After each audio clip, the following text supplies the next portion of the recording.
Olá, bom dia a todos e todas que nos assistem nesta manhã de domingo. Eu sou o pastor Irênio Silveira Chaves e este é o programa de estudo bíblico à distância da Igreja Batista da Orla Oceânica. É um prazer estar com você, é um prazer compartilhar o conhecimento da palavra de Deus contigo. É uma caminhada de aprendizagem. A gente nunca sabe tudo o que a gente gostaria de saber e o que a gente precisa saber sobre a palavra de Deus. E sempre que a gente pode ter um encontro, uma experiência de aprofundamento, de estudo da Bíblia, é sempre oportuno, sempre bem-vindo. Tenho certeza que você vai passar momentos assim agradáveis com a gente nesses próximos minutos. Fica conosco até o final e acompanhe os estudos que faremos no livro de Atos dos Apóstolos. Estamos estudando esse livro da Bíblia com muita profundidade, com muito interesse e seguindo trecho por trecho, capítulo por capítulo, e vamos até o final no capítulo 28. Nós estamos já na nona lição e, por causa disso, também no nono capítulo de Atos dos Apóstolos. Você pode acompanhar os nossos estudos através do material que produzimos. Ele está disponível no blog da nossa igreja. É uma apostila em PDF que você pode baixar e guardar em seus arquivos como um material de consulta posterior para estudos mais avançados que você queira fazer. Também você pode ter um exemplar da Bíblia em sua mão. Afinal de contas, esse é um estudo bíblico que faremos. E aqui a gente estuda a Bíblia. E é disso que nós vamos tratar nesta manhã. Convido também você a conhecer a nossa igreja, se inscrever no nosso canal, curtir essa transmissão, compartilhar com os seus amigos e seus familiares. Essa é uma experiência que vai valer a pena quem nos acompanhar.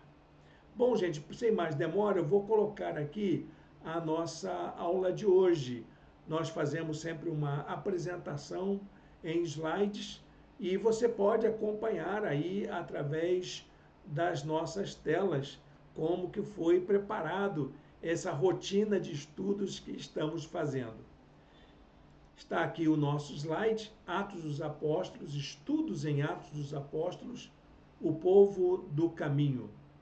Esse estudo tem muito a ver com o propósito do livro, que é apresentar a história do começo do cristianismo, começo da igreja, como que ela se instalou, como que ela deu os seus primeiros passos, como foi a experiência dos primeiros cristãos, para que a gente possa aprender também a como lidar nos nossos dias atuais com os nossos conflitos, com as nossas dúvidas e as coisas que nós queremos buscar na nossa experiência de Deus. Isso os primeiros cristãos fizeram, eles trabalharam nesse sentido. Bom, pessoal, a nossa aula de hoje já é a de número 9. Aliás, eu errei aqui, mas anota aí, número 9, o caminho para dentro do mundo. Esse é o tema da nossa aula de hoje. Escolhi um versículo para a nossa aprendizagem, para o nosso começo de reflexão. Mas o Senhor disse a Ananias: vá, este homem é meu instrumento escolhido para levar o meu nome perante os gentios e seus reis e perante o povo de Israel. Aqui o Senhor está falando a respeito da vida de Saulo. Sim, aquele mesmo que nós vimos na aula passada como aquele que consentiu com a morte de Estevão, o primeiro mártir. Ele se tornou um dos maiores, mais ferrenhos perseguidores do cristianismo.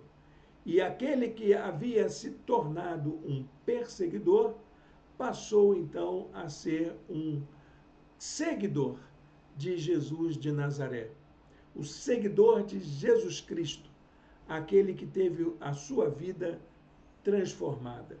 E Deus estava preparando alguém chamado Ananias para poder dar acolhida, para ser um pai na fé de Saulo, aquele que estava começando a sua caminhada, que tinha recebido o impacto do evangelho em sua vida. É assim mesmo, viu, gente? O começo da nossa caminhada como cristãos é marcado por uma necessidade de estarmos juntos e juntas para podermos aprender como seguir Jesus, porque ninguém nasce sabendo, todos nós precisamos de ajuda, de apoio para que façamos essa caminhada. Então, gente, o nosso estudo de hoje vai ser totalmente no capítulo 9. Nós vamos explorar todo o capítulo 9 de Atos dos Apóstolos, do primeiro ao último versículo. Deixa a sua Bíblia aberta, nós vamos fazer um passeio pela sua Bíblia. Eu uso aqui a versão da NVI. A versão que você tem em casa, não importa qual seja, seja no seu celular, seja no seu computador, seja até mesmo a versão em papel, não importa qual seja a tradução. A palavra de Deus é uma só, embora possa ser traduzida de muitas formas, em muitas línguas, em muitos idiomas. Mas a palavra é uma só. Vamos seguir então para o nosso estudo. Fique conosco para essa caminhada que vamos fazer para a gente entender como que a igreja desenvolveu uma trajetória não para ficar fechada em si mesma, mas para adentrar a vida no mundo.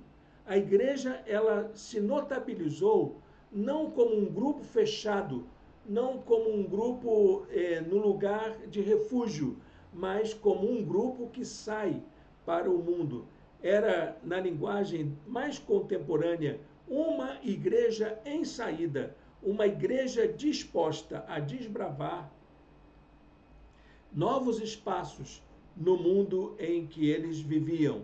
Algo que nós precisamos aprender nos nossos dias atuais. Também precisamos entender que nós precisamos encontrar os nossos espaços, conquistar novos espaços para o Evangelho, para a nossa vida como cristãos, alcançar novas pessoas. Então vamos ao nosso estudo.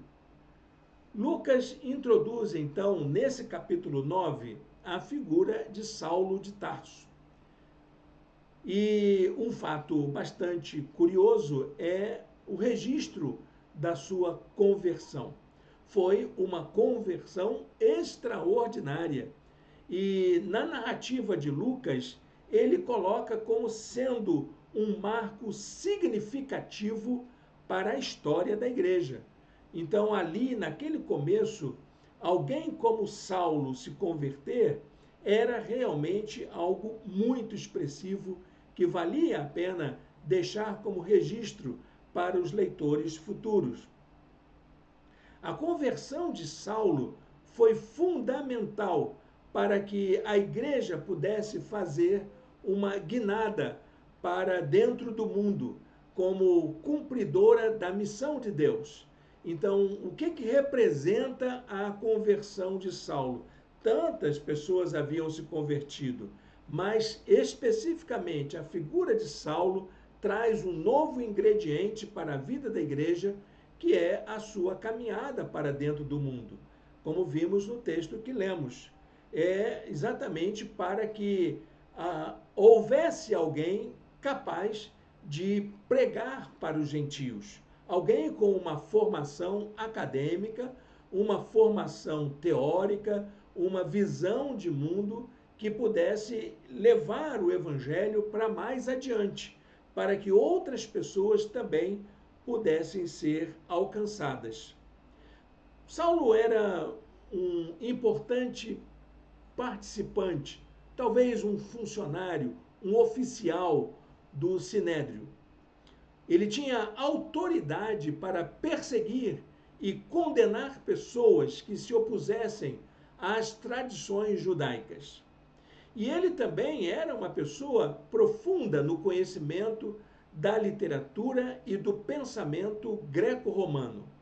Ele foi educado pelo filósofo judeu e rabino também, Gamaliel, que fazia parte do Sinédrio. Além disso, ele fazia parte do partido dos fariseus. Ele assume isso numa das cartas e diz que ele era fariseu dos fariseus. Possuía também, ao mesmo tempo, uma cidadania romana. Era alguém muito importante, alguém que fazia falta naquele momento para a igreja primitiva. Além disso, ele tinha nascido numa cidade da Ásia Menor, que era a região grega, atual Turquia, a cidade de Tarso. Então, todos esses ingredientes faziam com que Saulo fosse uma pessoa extraordinária para a pregação do evangelho. A gente sabe que esse Saulo, que Lucas está registrando aqui, veio a mudar o seu nome para Paulo, e conhecemos ele hoje como o apóstolo Paulo.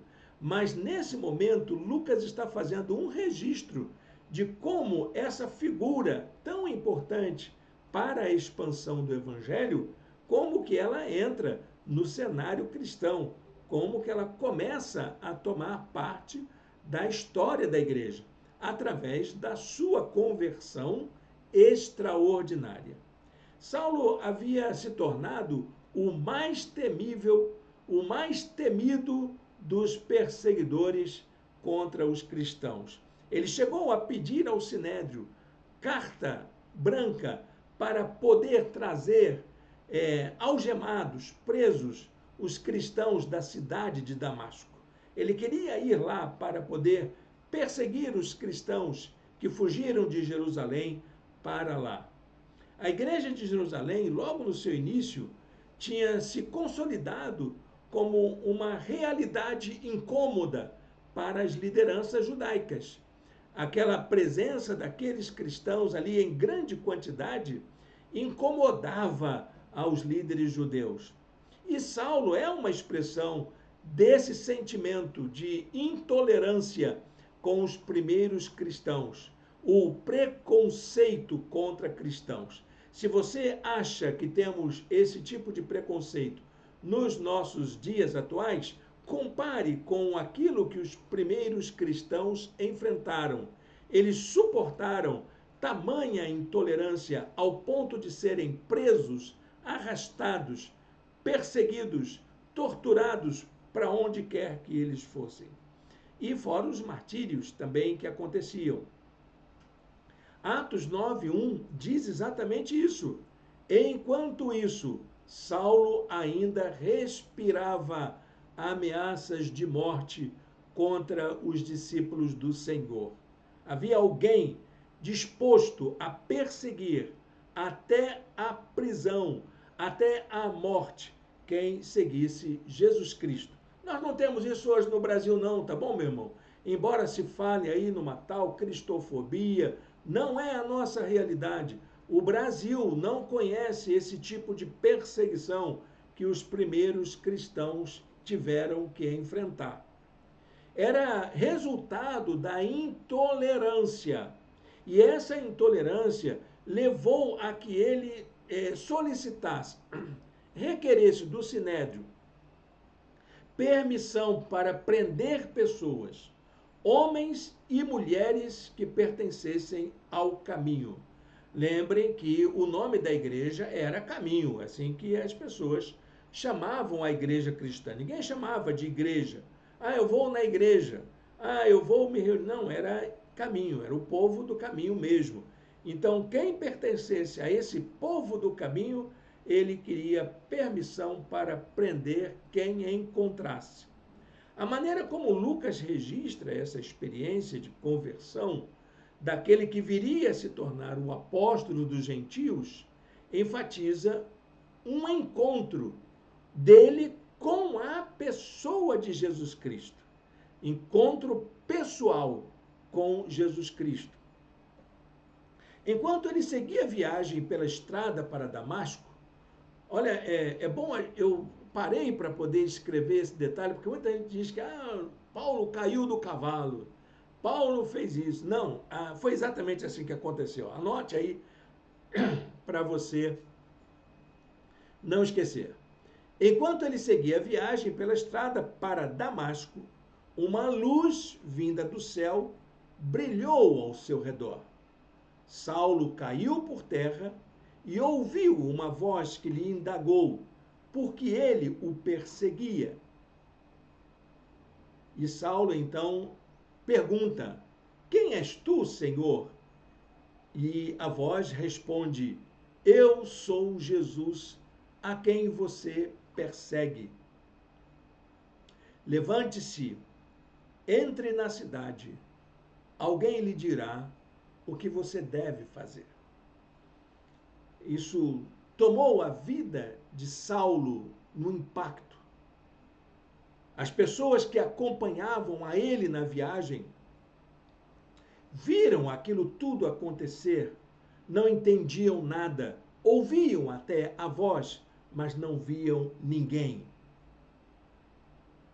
Quando Saulo então se levanta, ele já não enxergava mais e teve que ser conduzido pelos seus companheiros para a cidade de Damasco. Essa manifestação da conversão de Saulo está associada diretamente à sua vocação para levar o evangelho aos povos de todo o mundo, chamados pelos judeus de gentios. Ali, quando Saulo tem o seu encontro com Jesus, ali já estava implícita a ideia ou o chamado para que ele se tornasse o apóstolo dos gentios. E apóstolos dos gentios quer dizer exatamente o enviado para os gentios, para pregar o evangelho aos gentios. Essa conversão é tão significativa para os rumos da igreja que ela vai ser novamente narrada em duas partes do livro de Atos. Atos 22, de 4 a 16, e Atos 26, de 9 a 18, para que as pessoas entendessem que o que aconteceu com Saulo foi um encontro com a pessoa de Jesus de forma real, de forma clara, onde ele ouve a voz, em que há testemunhas desta voz, e que fez com que ele pudesse se tornar o homem de Deus que ele se tornou quando foi convertido. Diz o texto ainda, lá em Atos 26, por exemplo, ele lembrando dessa experiência. Eu lhe apareci, olha que interessante, eu lhe apareci para constituí-lo servo e testemunha do que você viu a meu respeito e do que lhe mostrarei. Por esse texto, a gente entende que talvez Saulo fosse uma testemunha ocular de Jesus, não como um discípulo, mas como um judeu. E como um judeu, na época em que Jesus viveu, Saulo talvez tenha assistido, visto Jesus, conhecido a ele pessoalmente, reconhecendo a sua voz e a sua fisionomia. Ele diz: Eu o livrarei do seu próprio povo e dos gentios, aos quais eu o envio. Então, a conversão de Saulo estava já diretamente implicada no seu chamado apostólico para pregar o evangelho aos gentios. A palavra gentil é a tradução latina do grego etne.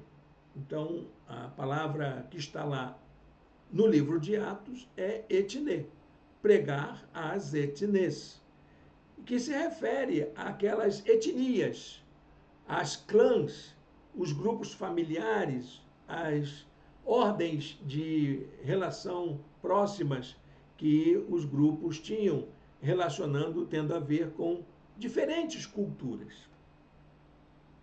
Os hebreus usavam a expressão hebraica goim para se referir aos povos que não falavam a língua hebraica. Em latim, a palavra gentio se deriva do termo gens, que se refere aos povos originários de uma região. Então, a palavra gentil é uma palavra muito importante. Então, nesse sentido, até mesmo eu e você, meu querido, minha querida, que faz parte da nossa igreja, que nos assiste, ou até que você que não faz parte de igreja nenhuma, você também, eu também, somos gentios. Não era uma expressão discriminatória, era exatamente o contrário do que é judeu. Quem não é judeu é gentio, somos nós. Nós não somos judeus e professamos a nossa fé dentro do contexto da nossa cultura. O Novo Testamento, então, traz um novo significado para essa palavra, quando se refere aos povos que ainda não foram alcançados pela graça divina.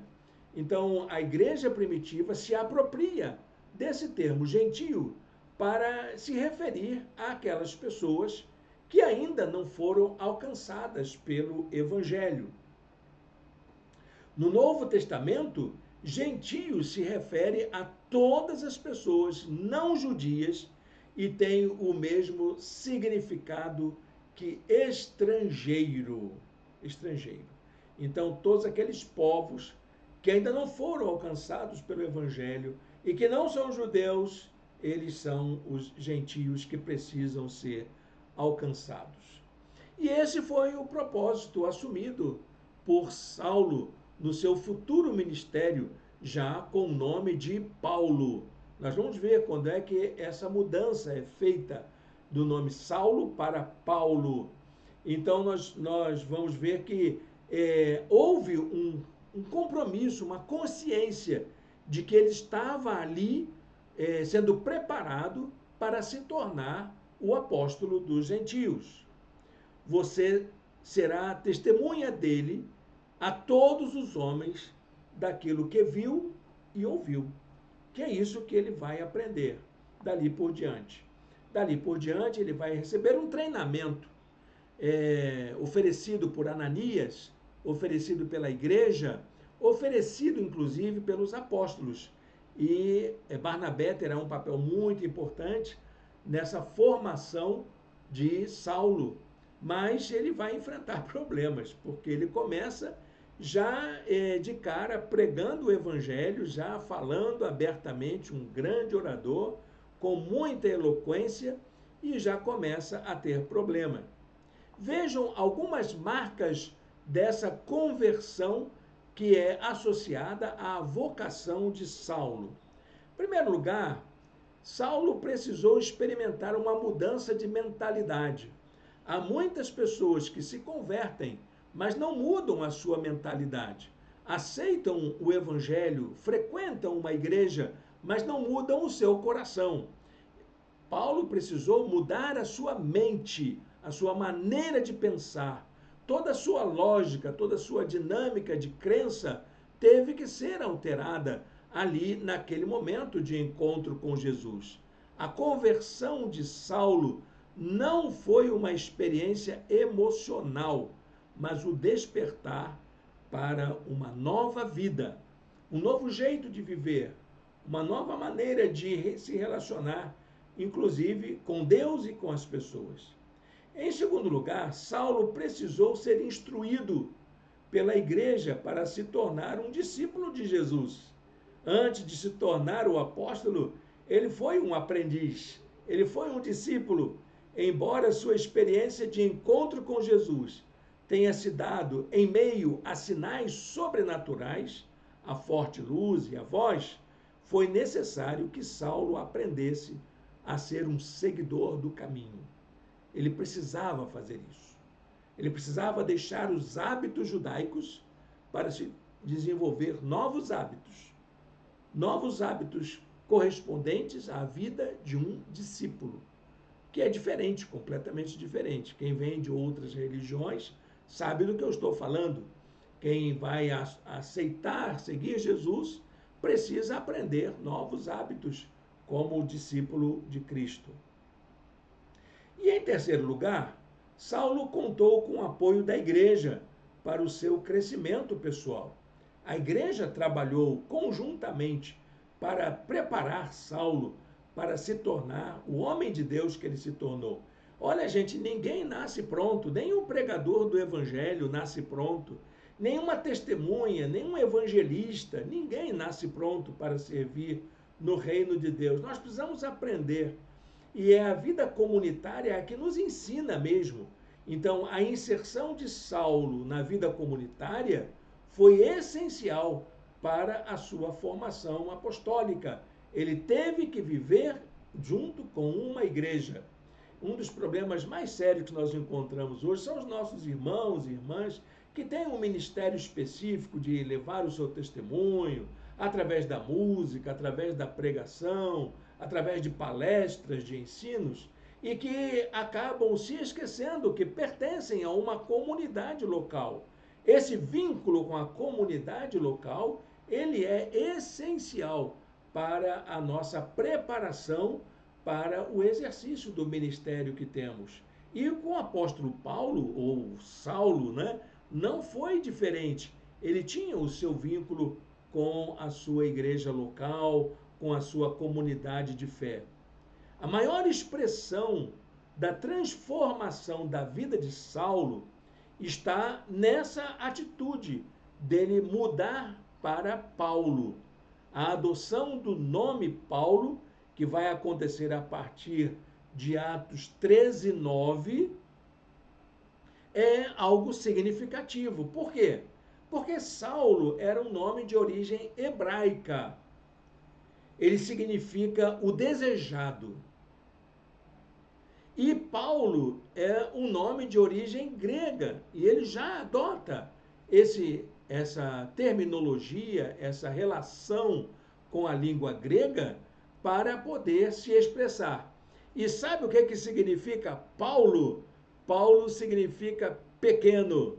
Então, Saulo, que é sempre colocado como algo grandioso, algo que chama atenção, agora ele escolhe um nome que lembra a sua humildade, que ele é pequeno.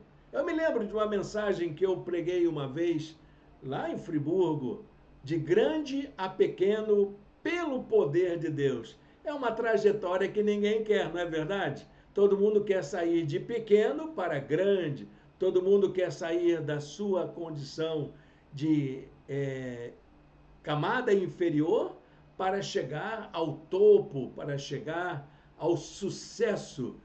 Paulo escolheu o contrário. Ele escolheu o caminho de ser considerado um grande judeu para se tornar um pequeno servo, de grande a pequeno pelo poder de Deus.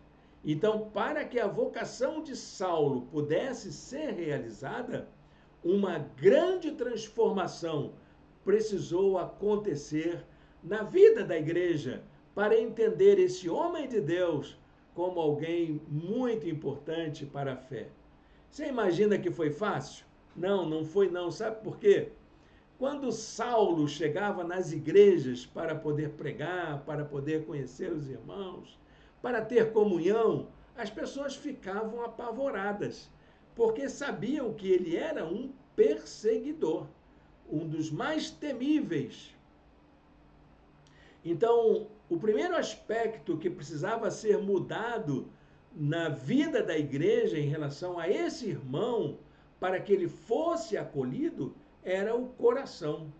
E principalmente o coração do primeiro que foi trabalhado para isso, o coração de Ananias. Ananias precisou superar o seu medo daquele que fora um perverso perseguidor dos cristãos. Ele precisou pedir misericórdia a Deus. Não, me coloca outro. Como é que eu vou lá falar? Eu vou estar na cara do criminoso, na cara do perseguidor. Ele está procurando vítimas. E ele, então, vai me levar. E se eu dizer que eu sou cristão, então eu estou preso. Acabou para mim. Se eu chegasse a ser preso, né? Se não for morto, né? Que era mais ou menos isso que acontecia. Mas uma outra mudança precisava acontecer, que era a capacidade da comunidade cristã ser acolhedora para pessoas que são inimigas do Evangelho. Isso é um grande desafio. Não é fácil, não, viu, gente? A comunidade cristã precisa aprender a acolher pessoas que são consideradas inimigas do Evangelho. Ser acolhedora para essas pessoas que se apresentam como opositoras da fé. E a igreja teve que fazer isso, né? Para que a igreja superasse seus temores, houve então a figura de um homem muito importante na história, que mais à frente vamos ver mais sobre ele, que vai ser fundamental para a formação de Saulo, que era a figura de Barnabé. Lembra do Barnabé? Aquele mesmo que era da oferta maravilhosa, alguém que era muito generoso na sua maneira de agir, aquele homem que dava tanta importância para a vida da igreja na sua maneira de conduzir. Ele era uma pessoa extraordinária, aquele membro que todo pastor gostaria de ter em sua igreja. Então, Barnabé foi quem levou Saulo para que os apóstolos o conhecessem. Então, Barnabé assume o cuidado com Saulo e a primeira coisa que ele faz é levá-lo para... Vamos conhecer a liderança desse movimento, sim. Vamos lá saber quem são os cabeças desse movimento e levo então para conhecer os 12. Trabalho muito importante de Barnabé. Acredito que Saulo, em toda a sua caminhada, ele estudou muito, ele aprendeu muito sobre a vida de Jesus, sobre a vida da comunhão, sobre a teologia, sobre a mensagem que a igreja tinha como tarefa torná-la viva e real na vida das comunidades. Saulo se tornou, então, uma grande testemunha da obra transformadora de Jesus desde o começo de sua caminhada cristã. Primeiramente lá em Damasco e depois em Jerusalém. E ele então, logo, ele se sente motivado e é usado por Deus para travar diálogos com pessoas da comunidade, principalmente de judeus, falantes de língua grega. A conversão de Saulo possibilitou as condições para que a igreja se abrisse para fora de suas quatro paredes. A tese de que a expansão missionária da igreja primitiva é consequência da perseguição, ela não é satisfatória de todo. Ela não responde a muitas questões.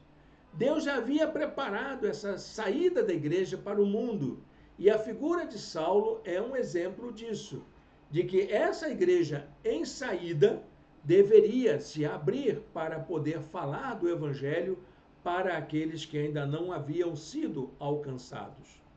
Uma igreja a caminho se preocupa com as pessoas que sofrem. E ela então começa a fazer o seu trabalho cuidando de pessoas carentes. Como que a igreja se abriu para o mundo?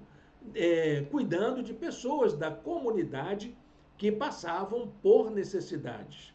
Ela então se torna uma comunidade de pessoas que acolhe todos e todas que vivem oprimidas no mundo. Essa era a igreja de Jerusalém, a igreja primitiva. A igreja em todo lugar assumiu essa identidade, uma identidade de ser uma comunidade de pessoas que cuidam de outras pessoas, principalmente dos pobres e dos oprimidos.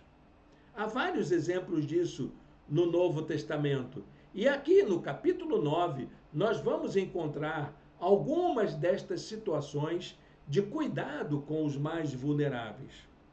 Quais são as ações de uma igreja que se põe a caminho para dentro do mundo, cuidando de pessoas vulneráveis? Em primeiro lugar, ela vive a experiência da prática da liberdade. A liberdade é um fenômeno que os cristãos experimentam em sua vida.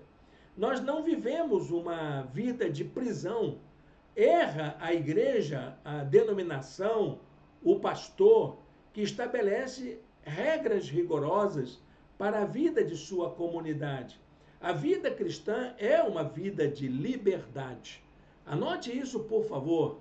Por isso que em nossa igreja nós não estabelecemos regras rigorosas. Muitas pessoas perguntam sobre isso na nossa igreja. E nós ensinamos que a vida cristã ela é melhor quando ela é vivida em liberdade. A pessoa é livre para fazer suas escolhas. É livre até para escolher o caminho que ela quer seguir. E se quiser seguir Jesus conosco, vai ser uma bênção, vai ser uma alegria. Uma igreja que se põe a caminho no cumprimento da missão precisa ser uma comunidade que proclama essa liberdade cristã, essa liberdade de ser quem você é, de estar na presença de Deus sem fingimentos, sem subterfúgios. Isso a gente precisa aprender.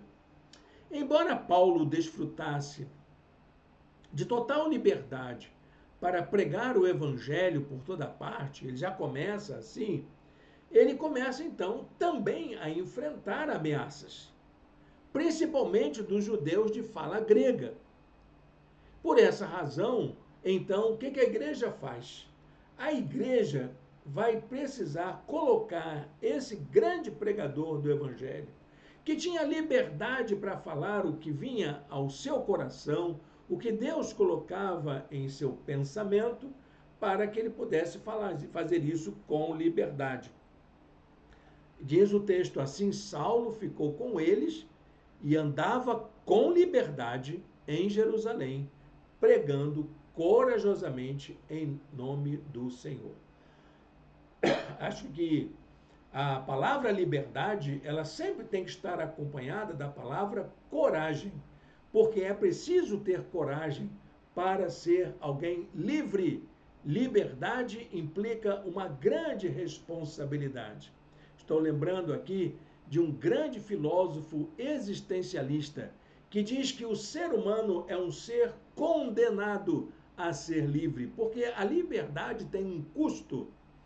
E Saulo soube aproveitar isso, soube aproveitar a sua liberdade para que ele pudesse pregar o evangelho, mesmo correndo o risco. Ele teve a coragem de ser livre para a pregação do evangelho. Isso precisamos aprender nos nossos dias atuais. A segunda marca dessa igreja que está aberta para o mundo, que está em saída, que está a caminho do mundo, é importar-se com a dor dos excluídos. Há muitas pessoas que vivem à margem da sociedade.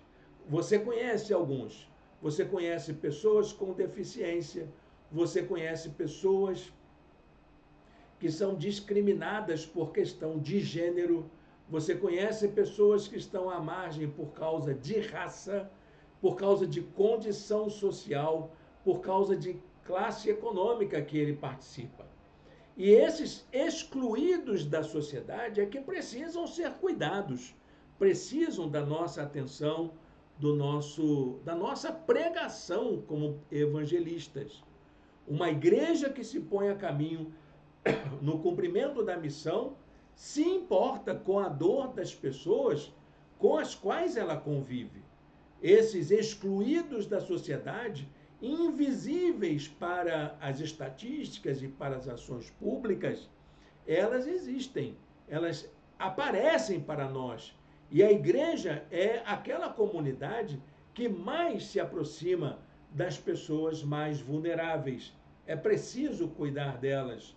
Lucas retoma, então, a maneira como a igreja fez isso.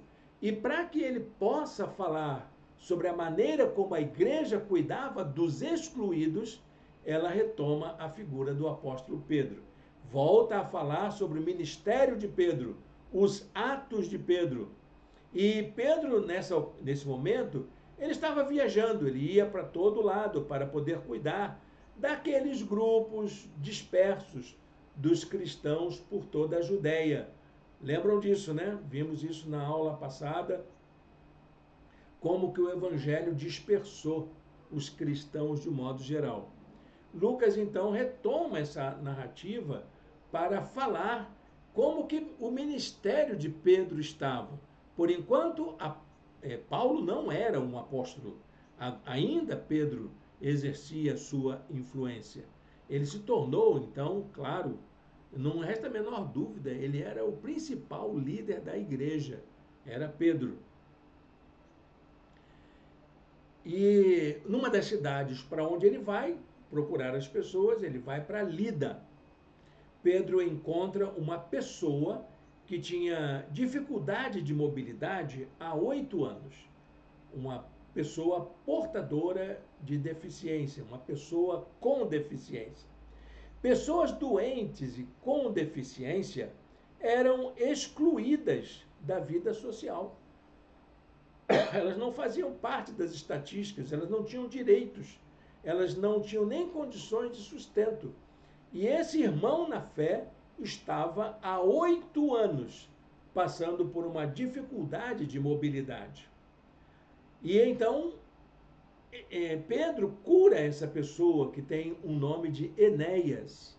A cura do paralítico Enéas é uma expressão do cuidado da igreja com os mais vulneráveis. Por isso, esse gesto influenciou a conversão de muitas outras pessoas na época, naquela região de Lida.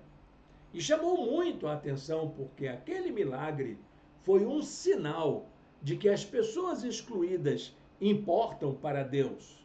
Deus cuida de todas elas. Deus se importa com a sua dor. Diz a palavra de Deus.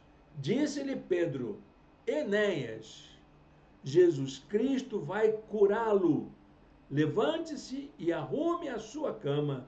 Ele se levantou imediatamente. Que maravilha!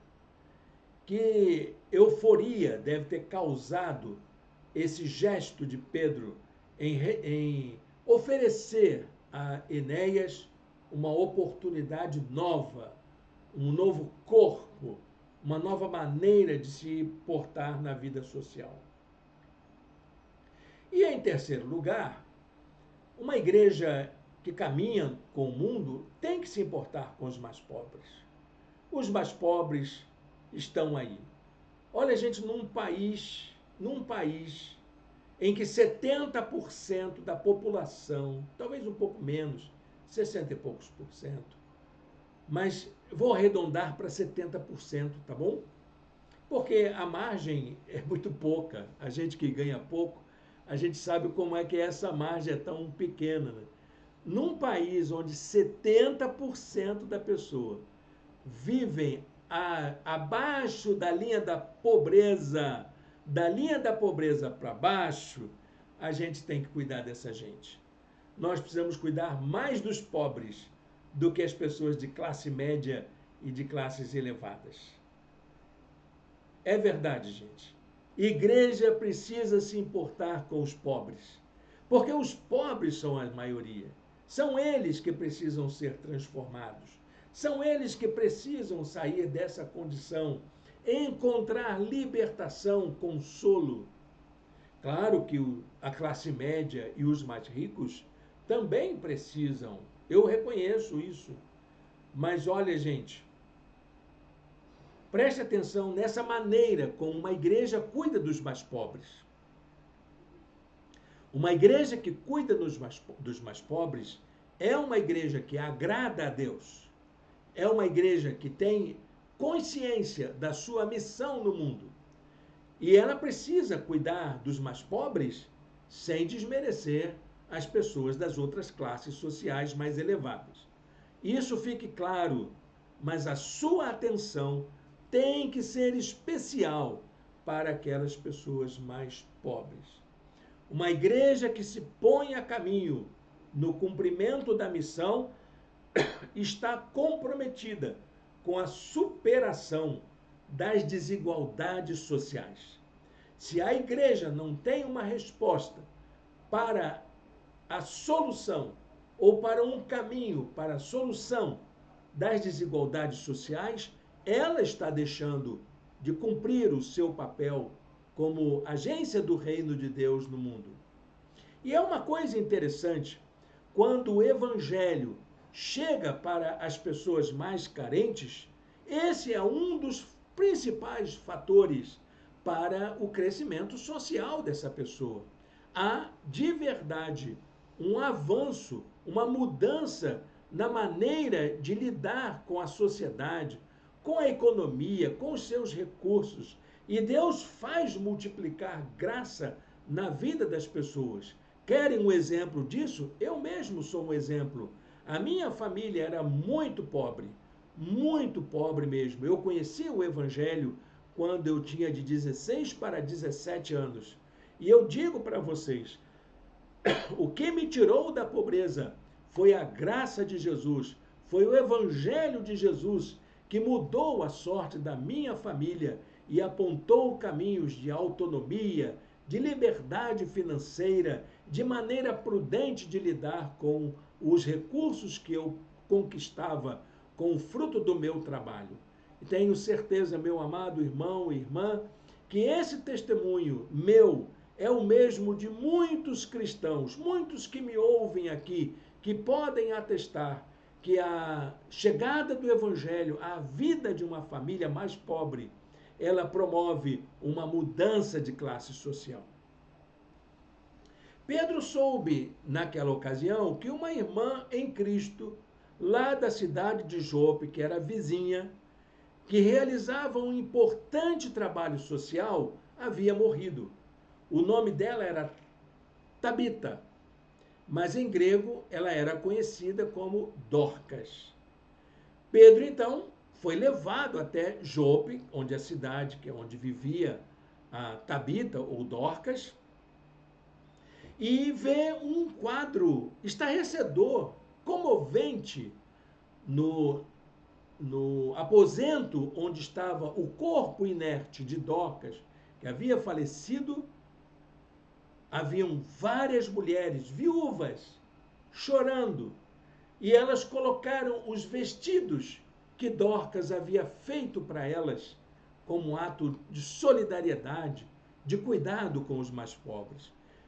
Dorcas tinha um trabalho fantástico de assistência às mulheres viúvas e pobres daquela cidade. Ela cuidava de gente pobre. Que é esse o papel da igreja.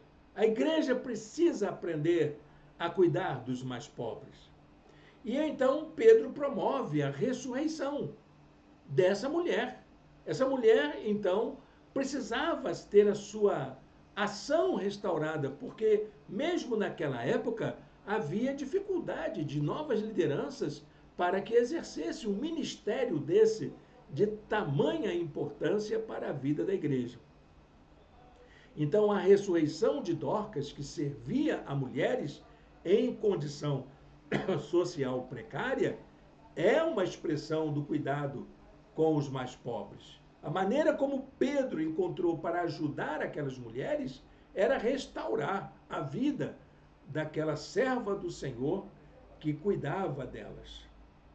Eu anotei aqui o texto todo, dos versos 39 a 41. Pedro foi com eles. Quando chegou, foi levado para o quarto do andar superior. Todas as viúvas o rodearam, chorando e mostrando-lhe os vestidos e outras roupas que Dorcas tinha feito quando ainda estava com elas. Pedro mandou que todos saíssem do quarto. Depois ajoelhou-se e orou. Eu imagino que oração era essa. Senhor, restaura a vida dessa serva, para que essas mulheres daqui continuem a ser cuidadas. Para que as pessoas mais vulneráveis dessa localidade consigam ser supridas em suas necessidades. E voltando-se para Tabita, disse: Tabita, levante-se. Ela abriu os olhos e, vendo Pedro, sentou-se. Tomando-a pela mão, ajudou-a a pôr-se de pé. Então, chamando os santos e as viúvas, apresentou-a viva. Dá para ouvir aqui os gritos de louvor que aquelas mulheres devem ter entoado naquele momento. Que história impressionante, que nos desperta o desejo de fazer mais pelo reino de Deus. Não é assim com você, não? Como que a gente precisa viver isso nos nossos dias? Entender essa dimensão de cuidado na vida da igreja e da sociedade. Vamos aplicar essas lições na nossa vida pessoal.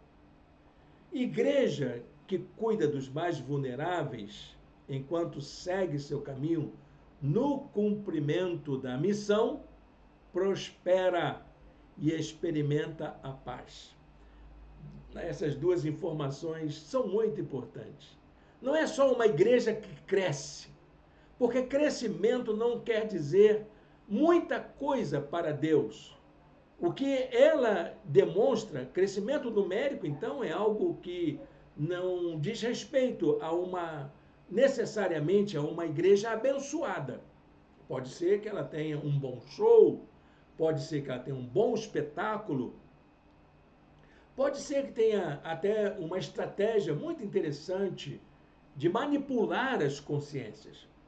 Mas uma igreja que cuida dos mais pobres, ela é uma igreja significativa no mundo, porque essa sim prospera, essa sim é importante aos olhos de Deus. E outra coisa, essa prosperidade é associada a uma vida de paz, a uma vida de harmonia, onde as pessoas são bem tratadas. A igreja não é vista como uma inimiga da sociedade, como alguém que se opõe à sociedade, alguém que se opõe à vida humana da comunidade no seu entorno.